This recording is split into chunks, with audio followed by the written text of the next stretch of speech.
Hey y'all, so I just got back from the school, the elementary school where Estella and Lucas study, and that is about 200 meters away from the library space that we're working on. And so I really want to work hand in hand with them on, getting to know, kind of doing a needs assessment as far as what the kids need, what they currently have, what they don't have, what they think would be beneficial for the community, knowing the kids that we have in the community, right? They're kind of a central location that really has a lot of good perspective on what these kids have to work with. So one of the great things that came out of that conversation was the realization that capacity is probably going to be one of our challenges, which I was kind of thinking, how do we get as many kids as possible to come in?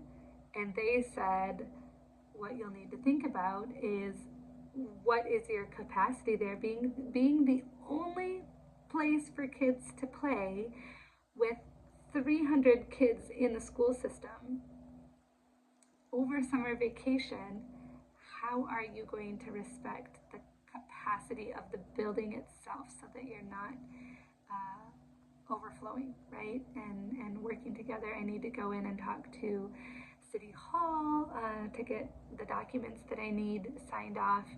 I also need to make sure that I work with the fire department to get a new fire extinguisher and to make sure that the space is safe and that we establish how many kids can be in there at once. And then we have to think about how we're going to work it out so that there's always safety first in the space, right? So it was really exciting to hear that our problem isn't going to be getting kids in. It's going to be managing the flow because so many kids will likely be interested in the space. So that was a really, really positive feedback. Also, as I was waiting for the principal to become available this morning, a few kids arrived who use walkers to walk, and another child who uses a wheelchair. And so we have kids in the community with these needs.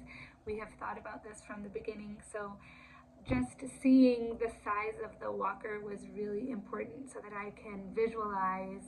We were thinking of doing kind of a treehouse a little farther off the ground, and now I'm thinking with the walker that wide, I'm thinking maybe if we bring it down and give the illusion that we're in a tree, that might be even more accessible for these kids, and it might open up more space inside the library.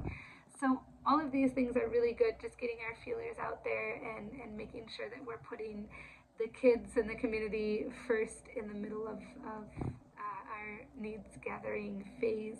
So that's my cue. My computer just went by. There we go.